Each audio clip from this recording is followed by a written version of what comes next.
Daf Yomi Tractate Bava, page 42a, top of the page. When he finds big ones, he takes them, and when he finds small ones, he takes them as well. Here too, although Rabbi Eliezer's first explanation was sufficient, he added an additional response, despite the fact that it was not as good as the first. By contrast, Rav Tavyumi said in the name of Rava that he first said to him the explanation involving inconclusive testimony, asserting that the ox killed, since this is analogous to a fisherman pulling fish from the sea, who finds small ones and takes them, and when he then finds big ones, he discards the small ones and takes only the big ones. Here too, Rabbi Eliezer thought of a better response to Rabbi Akiva's question. He suggested it instead of the first. It is taught in another braita with regard to the verse, "The owner of the ox shall be clear."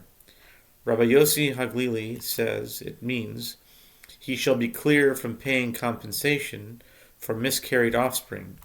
In other words, if an innocuous ox causes a woman to miscarry, the owner is not liable to pay half the compensation for the miscarried offspring. Rabbi Akiva said to him, "It is unnecessary for the verse to teach this. Doesn't it say with regard to paying compensation for miscarried offspring, if men struggle and hurt a pregnant woman and her offspring emerge, and there is no tragedy, he shall be punished as the husband of the woman shall impose upon him, and he shall give as the judges determine," Exodus 21:22. From which it is inferred that men who cause a woman to miscarry are liable to pay compensation for the offspring, but the owner of oxen who cause a woman to miscarry is not liable. The Gemara comments, Rabbi Akiva is saying, well, he states a reasonable objection. What would Rabbi Yossi Haglili have responded to him? Rav Ula, son of Rav Edi, said, it was necessary for the verse to teach this exemption, as otherwise it might enter your mind to say that this inference should be limited as follows: men are liable to pay compensation for miscarried offspring, but the owner of oxen that are comparable to men are not liable. Only some oxen are excluded from this halacha. Just as men are categorically considered forewarned, so too the oxen, which are contrasted with men, in this case, are considered forewarned as well. But in the case of miscarriage caused by an innocuous ox, its owner would be liable to pay compensation for miscarried offspring. Therefore, the merciful one wrote, with regard to an innocuous ox, the owner of the ox shall be clear, to teach us that he is exempt from liability. Rava said, in objection to this answer, the native is on the ground and the stranger is in the heavens. The aforementioned suggestion contradicts the principle that the halacha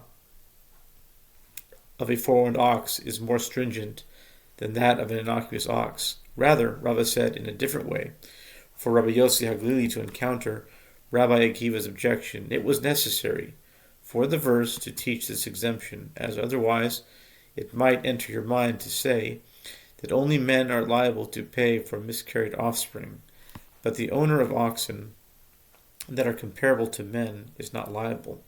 Just as men are categorically considered forewarned, so too the oxen which are contrasted with men in this case are considered forewarned as well, and for miscarriage caused by innocuous oxen, their owners are also exempt due to an a fortiori inference.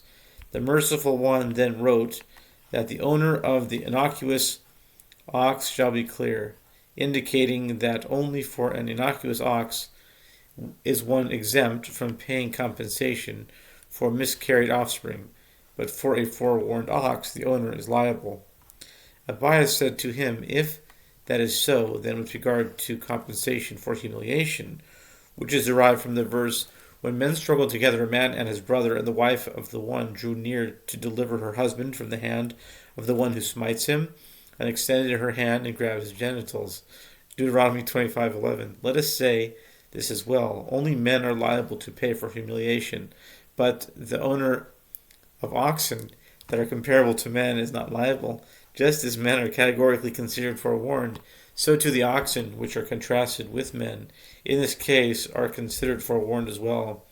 And for humiliation caused by innocuous oxen, their owners also are exempt, due to an a fortiori inference. The merciful one then wrote that the owner of the innocuous ox shall be clear, indicating that only for an innocuous ox is one exempt from paying compensation for humiliation, but for a forewarned ox the owner is liable.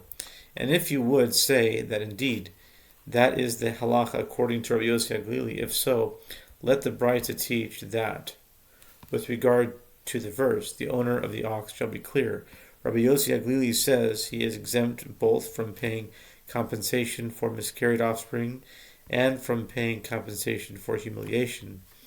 Rava then retracted his explanation of Rabbi Yossi Haglili's opinion. Rather, Abaya and Rava both say that Rabbi Akiva's inference is correct, according to Rabbi Yossi Haglili, but with regard to the continuation of the verse, but if any harm follows, you shall give life for life, Exodus 21:22. With regard to men, if there is no harm caused to the woman, in other words, she is not killed, they shall be punished financially and are liable to pay compensation for miscarried offspring. But if there is harm caused to the woman and she dies, they shall not be punished financially, as they are liable to receive court-imposed capital punishment.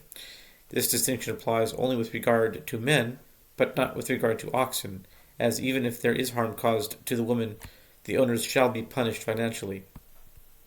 In order to preclude this inference, the merciful one then wrote, the owner of the ox shall be clear, to teach that he is exempt from paying compensation for miscarried offspring. Rav Ada bar Ahava objects to this. Is that to say that the issue of financial liability is dependent on whether or not there was harm caused to the woman? Clearly, the issue is dependent on the intent to strike the woman. Rather, Rav Ada bar Ahava said a different inference. With regard to men, in the case where they intended to strike each other, even if there is harm caused to the woman, that is, she dies, they shall be punished financially and are liable to pay compensation for miscarried offspring. But when they intended to strike the woman herself, they shall not be punished financially, as they are liable to receive court-imposed capital punishment. But this distinction does not apply with regard to oxen, as even if they intended to strike the woman herself, their owners shall be punished. In order to preclude this inference, the merciful one wrote, the owner of the ox shall be clear, to teach that the owners are exempt from paying compensation for miscarried offspring. And similarly, when Rav Haggai came from the south, he came and brought a Braita in his hand that interprets the verse in accordance with the explanation of Rav Ada bar Ahava. It is taught in another Braita with regard to the verse, the owner of the ox shall be clear, that Rabbi Akiva says this statement teaches that if an innocuous ox kills a Canaanite slave, its owner shall be clear from paying compensation for the slave, unlike the case of a forewarned ox that killed a Canaanite slave, where the owner's ox is liable.